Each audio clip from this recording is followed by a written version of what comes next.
Este es el ser vivo más abundante del planeta Tierra. Una bacteria, un microorganismo unicelular capaz de poblar cualquier tipo de hábitat. Los más extremos manantiales de aguas calientes o ácidas, las profundidades del mar e incluso desechos radiactivos.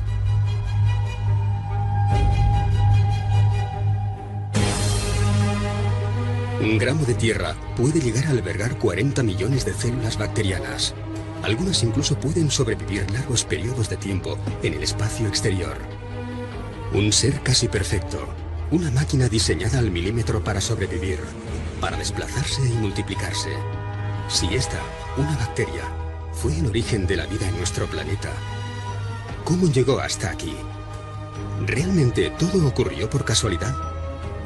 ¿Realmente una bacteria cruzó la inmensidad del universo hasta la Tierra? ¿O alguien la trajo?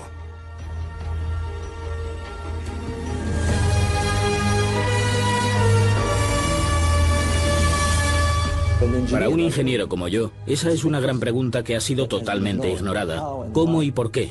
Es una de esas cosas que creo que necesitan un nuevo enfoque. Necesita geólogos, arquitectos, ingenieros y con una mente abierta.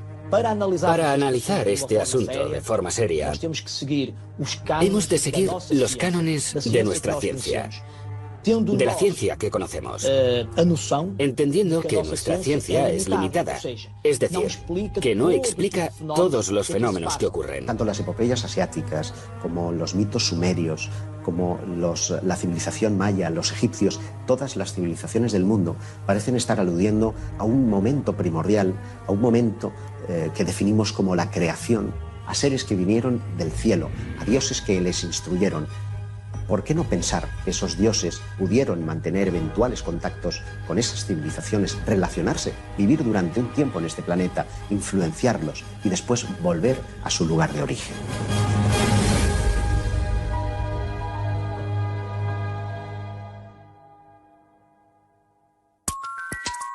Las primeras explicaciones racionales acerca de cómo se producen los eclipses, acerca de la respiración de los peces y acerca de la anatomía del cerebro humano se atribuyen a Anaxágoras, filósofo griego que 500 años antes del nacimiento de Jesucristo fue obligado al exilio por sugerir que el Sol sería una masa candente de hierro y que la Luna no es más que una roca que refleja la luz proveniente de ese mismo Sol. Totalmente convencido de la veracidad de sus ideas, Anaxágoras se instala en Lánsaco, donde se dejó morir de hambre. En 1903, el galardonado con el Premio Nobel de Química, Svante August Arrhenius, influenciado por los estudios de Anaxágoras, populariza el término panspermia. ¿Cómo nació la vida? Todavía no está claro. Los biólogos, los microbiólogos todavía no tienen demasiado claro cómo se generó la vida en la Tierra. La teoría de la panspermia propone que la vida pudo tener su origen en cualquier parte del universo y no haber surgido directa o exclusivamente en el planeta Tierra. Afirma que la vida, siempre entendida como organismos microscópicos, pudo viajar en la cabeza de algunos meteoritos que, al fragmentarse, pudieron haber llegado a nuestro planeta como si de una suerte de semillas cósmicas se tratase. Una serie de estudios, realizados 60 años más tarde, podrían venir a confirmar las hipótesis de Arrhenius y Anaxágoras. Confirmarían que, efectivamente, existen bacterias capaces de sobrevivir largos periodos de tiempo e incluso de hacerlo en el espacio. Los análisis realizados en el meteorito Murchison, caído sobre Australia en 1969, concluyen que dicho meteorito contiene dos precursores del ARN y el ADN, y las bacterias enviadas a la Luna en 1967 en el interior de la sonda Surveyor 3 pudieron ser revividas con facilidad cuando regresaron a la Tierra 3 años más tarde. Francis Crick, también galardonado con el Premio Nobel, da una nueva vuelta de tuerca a la teoría al sugerir que esta panspermia pudo haber sido dirigida, que no sería algo meramente casual. Algo orquestado. ¿Por quién? Bueno, pues a lo mejor por esos dioses del pasado, ¿no? Como si de una forma u otra hubiéramos sido tocados por algo para decir, señores, esto está ocurriendo, esto está ahí, despertemos la conciencia porque verdaderamente merece la pena enfrentarse a estos y otros enigmas. El propio descubridor de la estructura del ADN, Francis Crick, fueron James Watson y Francis Crick, dos científicos, ambos siempre se mostraron muy sorprendidos por la complejidad de nuestro ADN, y el propio Francis Crick premio Nobel de Química por el descubrimiento de la estructura del ADN, el padre de la moderna genética, uno de los grandes hallazgos de la historia de la humanidad. Su teoría es bien clara: la vida solo pudo venir a bordo de una nave extraterrestre. Eso lo dice Francis Crick, el descubridor de la estructura del ADN. Él ha dicho que la única explicación para que el ADN, que no hay duda que ha llegado del espacio, hubiera llegado intacto, hubiera sido a bordo de una sonda extraterrestre que lo hubiera depositado aquí tras haberse generado la vida, según él, de una forma de evolución darwinista en cualquier otro planeta. Un transporte deliberado, cuyo fin sería el de sembrar vida en planetas de distintos sistemas solares, entre los que estaría la Tierra. Por supuesto, este plan solo podría provenir de una inteligencia muy superior y, sin lugar a dudas, extraterrestre. Hay otros astrofísicos de gran nivel, me estoy acordando por ejemplo de Michael Behe, por ejemplo, un microbiólogo muy reconocido. Hay una serie de elementos microscópicos que son máquinas genéticas, es decir, que son máquinas con su motor, con su rotor, con sus anillos rotatorios. Desde el punto de vista de Michael Behe y otros muchos microbiólogos, son máquinas ensambladas por algún tipo de inteligencia. Desde su punto de vista no se han podido ensamblar por sí solas porque cada una de sus partes no tiene una función predeterminada. Por lo tanto, no han podido evolucionar según la teoría de la selección natural. La única posibilidad es que exista algún tipo de inteligencia que en un pasado remoto haya ensamblado esas, lo que ellos llaman máquinas moleculares. Bueno, yo me pregunto, quizás sí hemos localizado esa inteligencia, o esa inteligencia está interactuando con nosotros de algún modo, ¿no? Y si el fenómeno OVNI tiene mucho que ver con esa inteligencia, ¿qué ha sido la responsable de crear la vida en la Tierra? Es una pregunta. Una pregunta que muchos se hacen, pero que muy pocos están dispuestos a responder.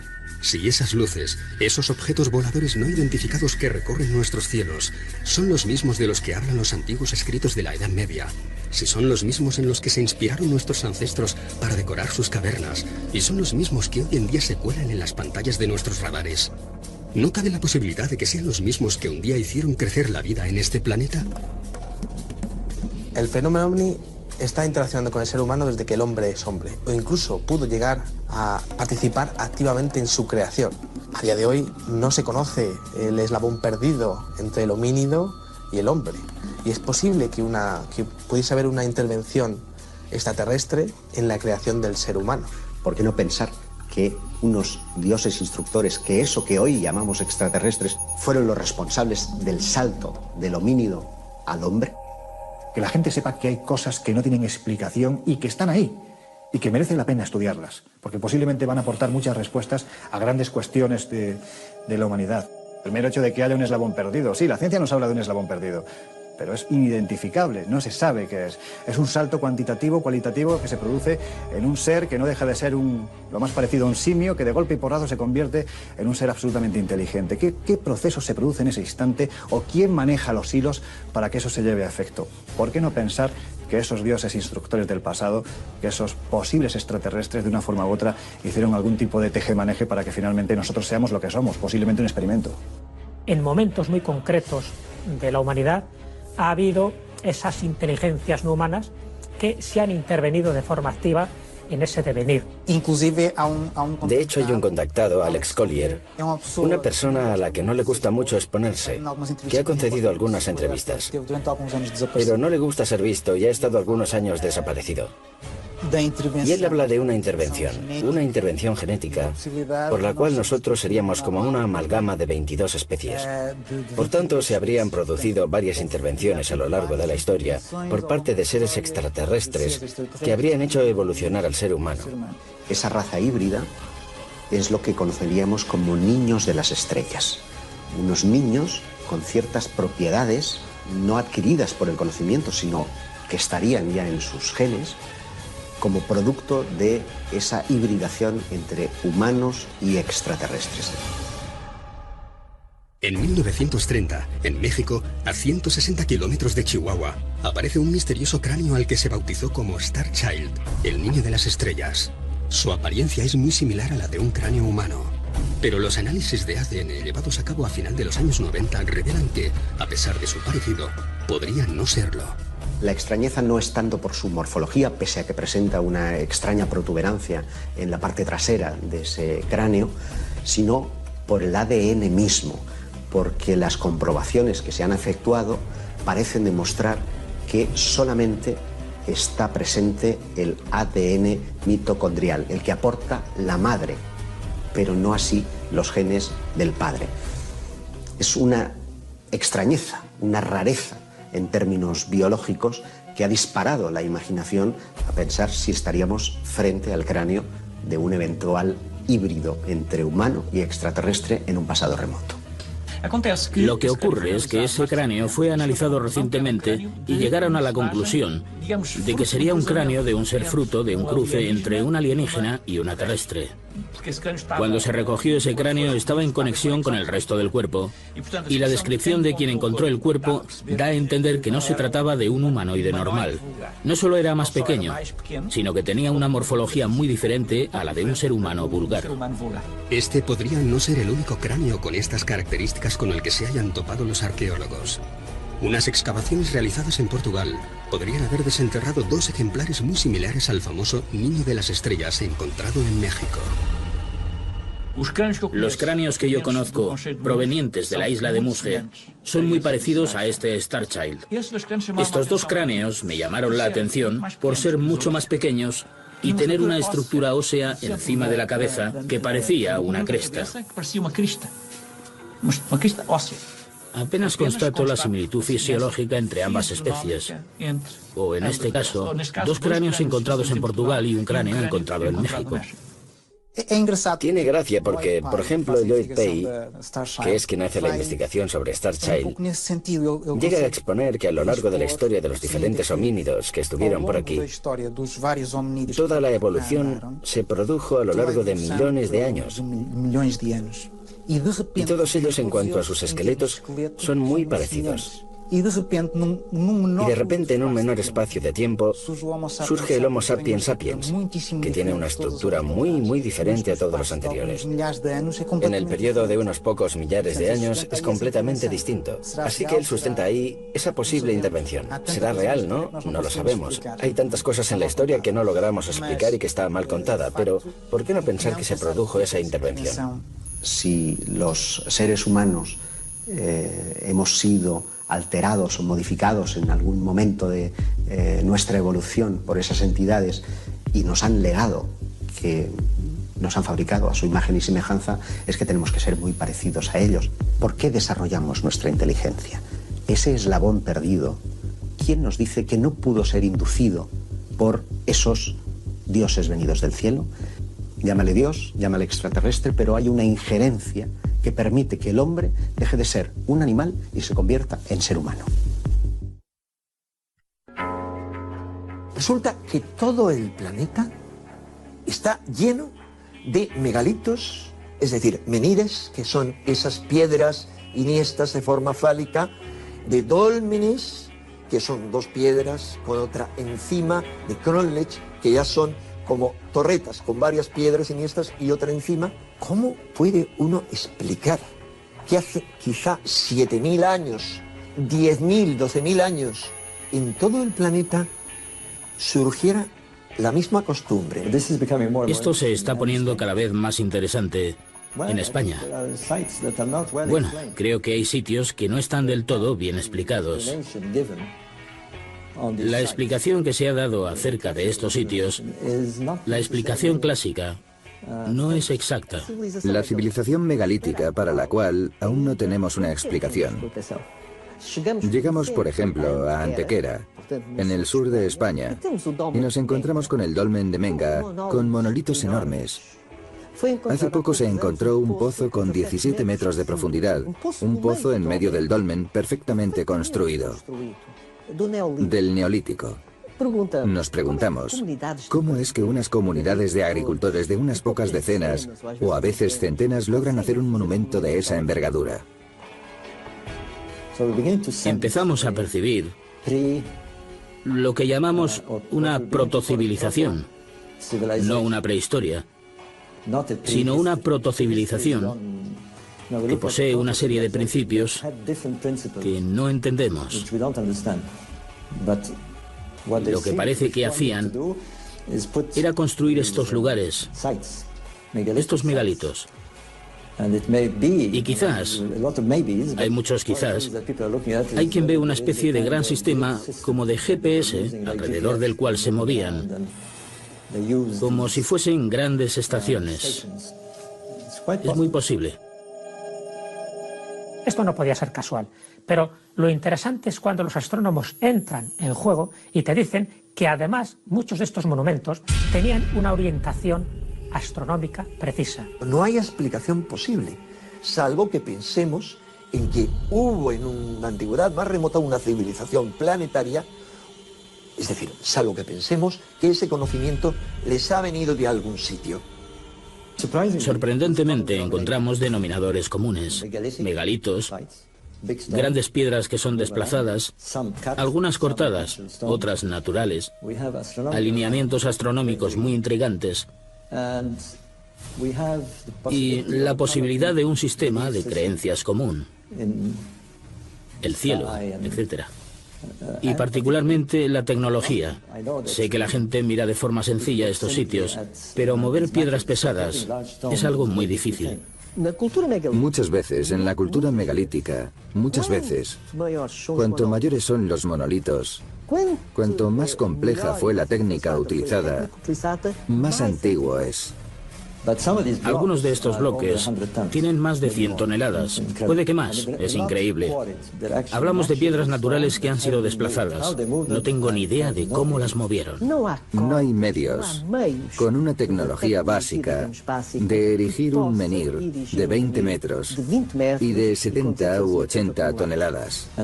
Y cuando empiezas a hablar de piedras que superan las 10 toneladas, las 15 toneladas y que a veces llegan a 50 o 100, es que hay algo que no estamos entendiendo bien. La cuestión es, ¿por qué hicieron esto? ¿Por qué ese enorme trabajo? ¿Por qué lo hicieron? De aquello que va siendo descubierto, incluso de la civilización megalítica, que hace tan solo unas décadas limitábamos a la fachada atlántica, península ibérica, Francia, Irlanda. Vemos ahora que surgen inscripciones, motivos pictóricos similares en partes del mundo tan distantes como Kirguistán o Vietnam. ¿Cómo es posible? Un ejemplo básico de ello, por ejemplo, me parece, se puede establecer en Göbekli Tepe, en Turquía. Hay un yacimiento datado alrededor del 12.500 a.C., que tiene las mismas estructuras que las taulas menorquinas. Además, esas estructuras de Göbekli Tepe revelan un grado de civilización extraordinarios, con finos grabados, con un cochecito, por ejemplo. Formaría parte de los objetos fuera del tiempo o fuera de su contexto, que se anticipa a la rueda. Lo que encontramos representado en la prehistoria posiblemente trataba de atraer hacia sí a aquellos seres que les instruyeron además en algunos de sus conocimientos. El hecho de que 7.000 años después de que fueran erigidos esos menhires y lo podamos admirar hoy, lo único que refleja es la necesidad del hombre antiguo de que su obra perdurara en el tiempo. Tal vez porque el mensaje no era para su época, sino para una época posterior, para nuestros tiempos. Estamos en un momento en el que la fenomenología OVNI vuelve de nuevo a reactivarse en todo el mundo. ¿Y si lo que nos legaron nuestros antepasados tenía que ser interpretado en una clave moderna? A mi juicio estaríamos ante una evidencia de que hemos recibido visitas desde la más remota antigüedad. No se comprende sino por qué esa obsesión excesiva de los antiguos por las estrellas. Ahora hace falta abrir las mentes.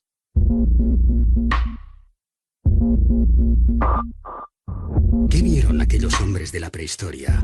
¿Qué fue lo que les inspiró para inmortalizar sobre la roca unas representaciones tan próximas a lo que hoy llamaríamos ovni o extraterrestres?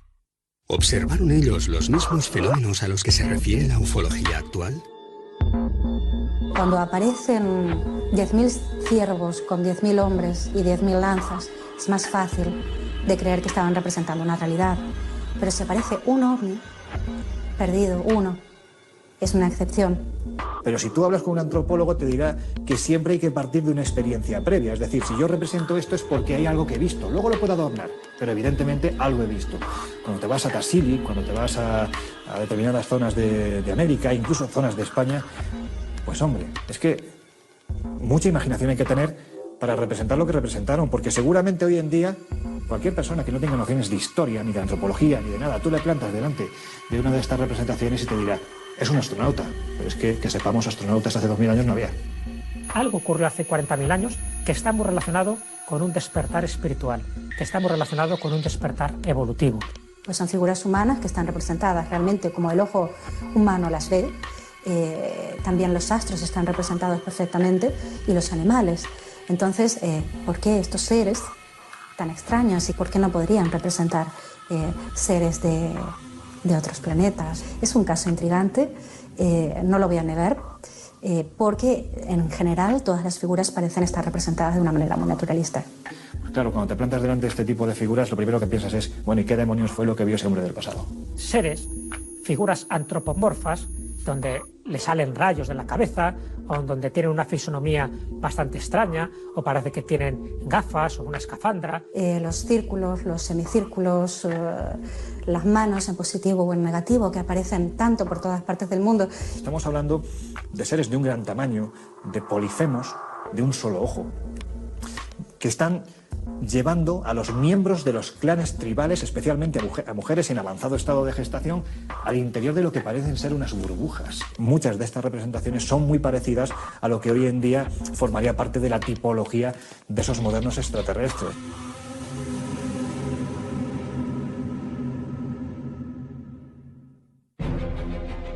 Grandes batallas que hicieron virar el curso de la humanidad.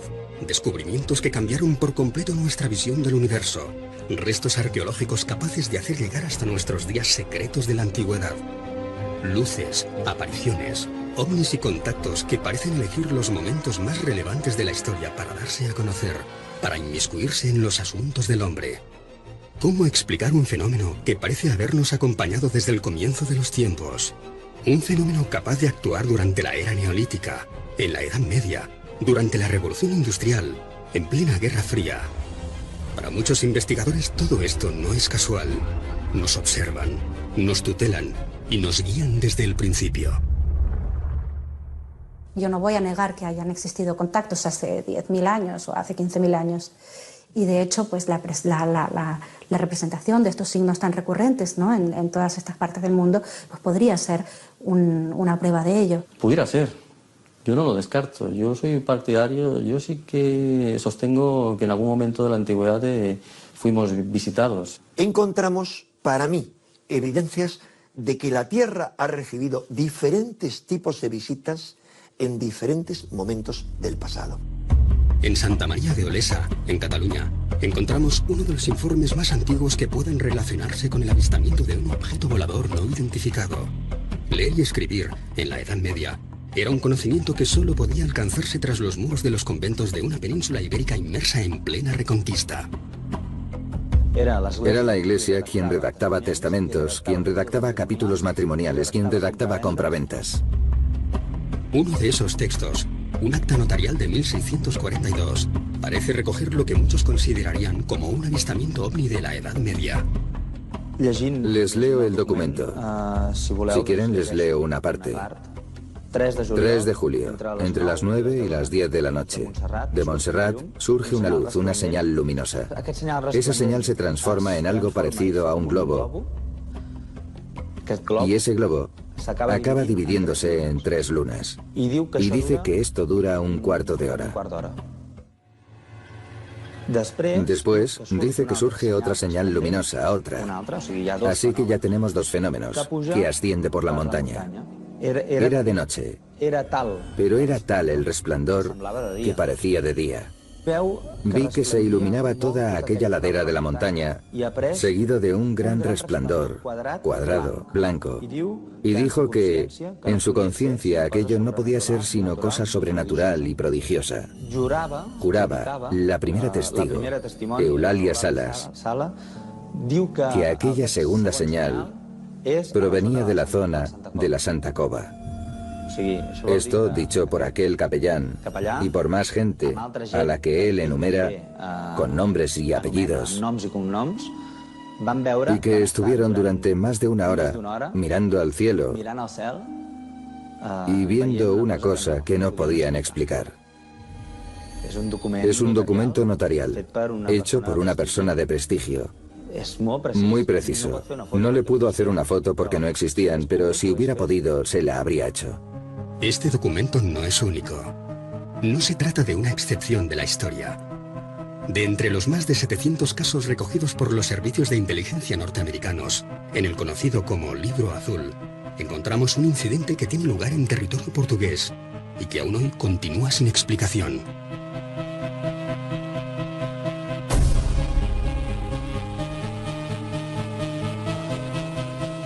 En 1968, Sebastián, guarda nocturno del depósito de municiones de la base militar de la OTAN en las Islas Azores, hace saltar la alarma tras protagonizar un sorprendente encuentro. El guarda, que en esos momentos estaría escuchando un partido de fútbol en la radio. Y de repente, la radio comenzó a tener interferencias y él no entendía muy bien la retransmisión hasta que la radio se apagó. Y entonces entró una luz por la ventana en esa casa donde estaban. Lo deja todo y sale fuera para ver qué ocurre. Ve un objeto del que cae una luz intensa. Se va dentro a buscar una linterna. Apunta con la linterna y se encuentra con un objeto esférico, con una cúpula superior, que estaba suspendida sobre el hangar de las municiones. Observando el fenómeno de forma más detallada, verificó algo como un bulto dentro de ese objeto. Y curiosamente, ese bulto, o lo que fuera, le saludó. Le hizo un gesto que él interpretó como si le dijera adiós o algo parecido. En ese momento incide sobre él un potente rayo. Cae y pierde el conocimiento. Cuando llegan los guardas de la base, el objeto ya había desaparecido, pero él estaba en el suelo, sin conocimiento, y fue trasladado al hospital. Hay registros médicos de todo lo que se hizo en aquellos momentos. Y él no recupera el conocimiento hasta 3 horas después. Estaba muy confuso. No puede hablar, no logra ordenar las ideas. No sabe dónde se encuentra, todo es confuso. Como aquella base era americana, él fue llevado a los Estados Unidos para hacerse algunos exámenes más. Nosotros ya le perdimos la pista. No recuerdo por qué. No nos llegó el feedback con los resultados de esos exámenes. Sabemos que fue a los Estados Unidos, no sé qué tipo de exámenes se le hicieron, pero allí ocurrió algo realmente extraño que le dejó tocado. Cuando viajamos, nos montamos en nuestra particular máquina del tiempo, viajamos al pasado, a diferentes pasados, ¿no? Y te encuentras con grandes civilizaciones. Lo que te llama la atención es la representación que ellos hacen de sus dioses.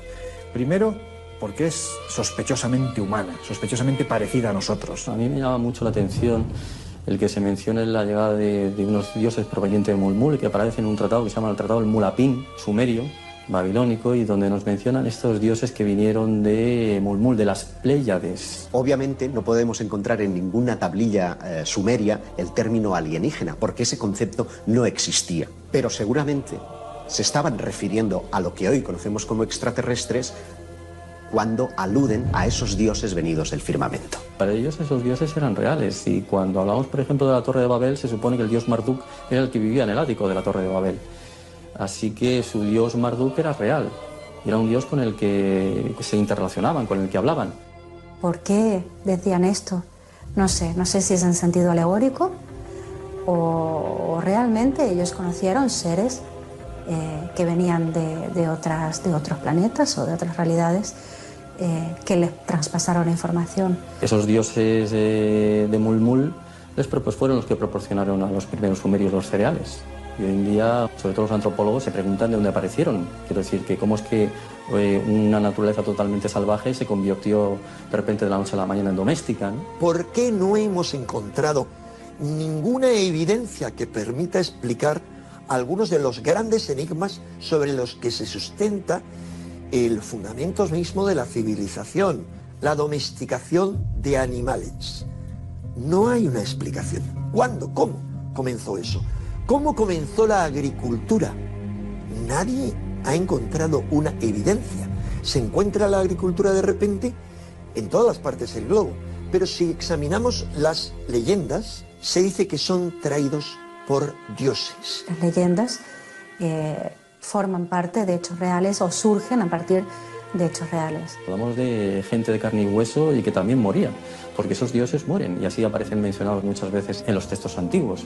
Esos dioses que aparecen en los mitos tenían una consistencia más física, se presentaban aquí y dejaban esa prueba. Por lo menos les enseñaban a hacer esas estructuras que en ocasiones no somos capaces ni tan siquiera nosotros de hacer. Yo parto de la idea de que esos dioses del pasado, que supuestamente para todas las culturas venían de las estrellas, pues ¿por qué no pensar que venían de esas estrellas a transmitirnos ese legado o por lo menos a controlarnos? Hay quien está esperando, ¿no?, el regreso de estos dioses.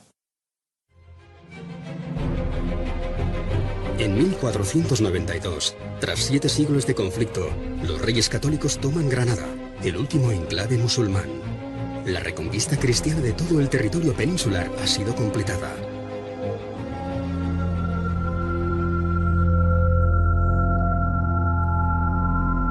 Como si quisieran formar parte de la historia, como si quisieran modelar las creencias de los seres humanos. Esas luces eligen ese preciso momento, el final de la reconquista, para manifestarse de nuevo. Más de 80 personas se congregaban en la iglesia del Carmen, en Cataluña. Una esfera luminosa entró por uno de los ventanales, sin romper sus cristales, cruzó todo el recinto sobre los atónitos feligreses y fue a detenerse ante la capilla de la Santísima Trinidad. Aquel haz de luz se dividió en 3 y desapareció por otro de los ventanales, tras hacer que las campanas repicasen solas. ¿Qué eran aquellas 3 luces? El tema se parece al de los Foo Fighters de la Segunda Guerra Mundial. 3 luces que acompañaban a los aviones ingleses, y los ingleses pensaban que se trataba de un arma nazi.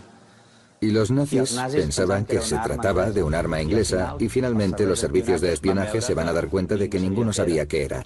Resultó ser eso, ¿no? 3 luces. Un día, de la noche a la mañana, el ser humano descubrió cómo hacer fuego. Otro día dejó de recolectar frutos, porque ya sabía cómo domesticar animales y ya conocía la agricultura. Como por arte de magia inventa la escritura y aprende a mover toneladas de piedra con las que contentar a sus dioses. Si surgió de la mente de ellos o fue un conocimiento que aprendieron de otros seres que no fueran de este planeta, yo no lo sé. El concepto extraterrestre es un concepto moderno. Por eso, cuando estamos revisando la historia, esos antiguos arquitectos de la antigüedad podrían estar refiriéndose a los dioses venidos del cielo. La teoría de los antiguos astronautas, también conocida como hipótesis del paleocontacto, sostiene que seres extraterrestres habían visitado la Tierra desde la más remota antigüedad, que ellos habrían sido los responsables del origen y desarrollo de las distintas culturas humanas, y nos habrían aportado tecnología y conocimientos suficientes como para permitir que nos convirtiésemos en la especie dominadora del planeta. Alguien muy parecido a los actuales astronautas podría haber mantenido contacto con nuestros antepasados de la prehistoria y podría habernos acompañado, habernos tutelado y habernos instruido a lo largo de toda nuestra historia. Precisamente esa teoría lo que nos proporciona es una explicación a cómo nosotros desarrollamos de una forma no gradual, sino exponencial, la tecnología en nuestro mundo. La arquitectura, el arte, la lengua, la forma en la que nos comunicamos, en la que ese conocimiento aparece en todo el mundo, es prácticamente como si nos hubieran hecho así, como una chispa, vamos a llamarle divina, que nos proporciona esa inteligencia y ese nivel de desarrollo.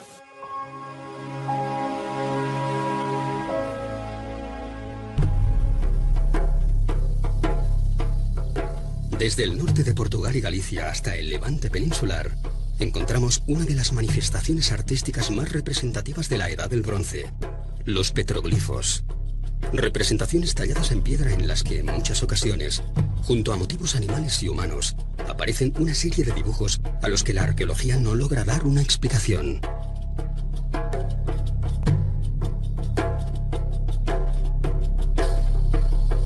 petroglifos, igual que las pinturas rupestres, nos remiten a un tipo de información privilegiada, porque aquellos que lo hacían tenían que tener un tipo de conocimiento muy específico para realizar luego ese tipo de grabados. Y en concreto, incluso en términos de la propia astronomía, conocimiento de los astros. Cuando estudiamos todo ello, vemos claramente que está señalando a determinadas estrellas. No simplemente astronomía, encontramos una compleja astronomía. ¿Por qué no pensar que en ese periodo en el que ellos estuvieron coexistiendo con el hombre, nos legaron cosas elementales para ellos, pero que para nosotros supusieron un enorme avance? Los petroglifos nos muestran alineaciones planetarias, nos muestran constelaciones lejanas, nos muestran incluso formas que podemos relacionar con galaxias. Y con una antigüedad que en algún caso se remonta hasta casi los 100.000 años. O sea, ¿quién era capaz hace 100.000 años de conocer ciertas constelaciones y tallarlas, inscribirlas? Los antiguos, por lo general, probablemente tenían muchos más conocimientos de lo que nosotros imaginamos. Parecen estar dándonos una visión cósmica de una humanidad que no tenía tales conocimientos. Estamos en la noche de los tiempos. Creo que eventualmente pudieron existir contactos en la antigüedad con seres más avanzados, seres procedentes de las estrellas que nos legaron tecnología que hoy día hemos querido relacionar con el mundo extraterrestre. Estaban viendo en el firmamento fenómenos extraños y nos lo dejaron representados en su piel. Más que darles tecnología, lo que les permitieron es avanzar más deprisa de lo que hubiera sido propiamente la evolución, ¿no? Yo no lo puedo saber si alguien vino a contarles o se les ocurrió a ellos, pero lo que sí está claro es que mucho antes de lo aceptado ya existían estos conocimientos astronómicos. Esto cambia por completo el dibujo de lo que tenemos sobre este planeta. Parece que hayamos perdido alguna civilización. Ahora, ¿qué tipo de civilización? No está claro, pero parece que la hayamos perdido. Parece que hubiera desaparecido y lo que queda son estas piedras megalíticas, e ignorarlo es ignorar quiénes somos.